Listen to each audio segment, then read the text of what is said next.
Sa wakas, may shooter na talaga ang Hinebra ngayon.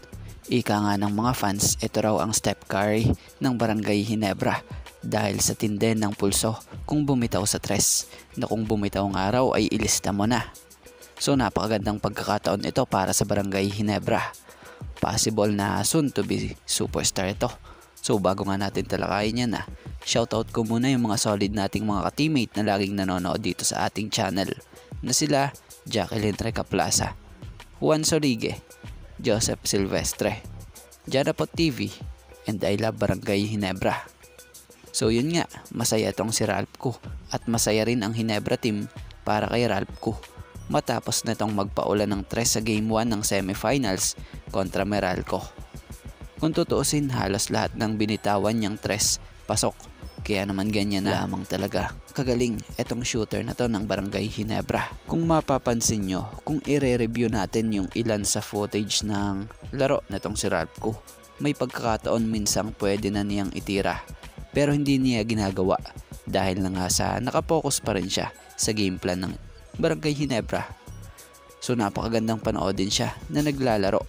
Walang kayabang-yabang, bukod sa opensa ay yung depensa niya talaga ang na-improve na rin niya. Kaya naman panigurado na malayo ang mararating pa nito. Kung tutuusin ayon sa mga ilang nababasa natin, sa wakas ng araw po nakakita na ang Barangay Hinebra ng legit shooter.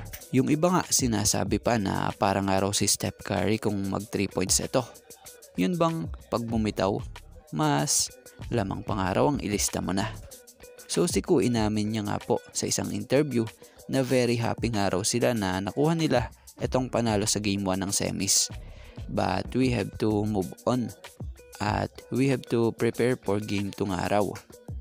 I'm up for the challenge naman nga raw kahit ilang minuto pa ang ibigay nila sa kanya. So bibigay nga raw ni Ralph lahat ng kaya niya. So lagi nga raw lang siyang ready, whether mataas ang minutes or mababa. Actually nga raw very fun ito para sa kanya at very excited nga raw siya lagi.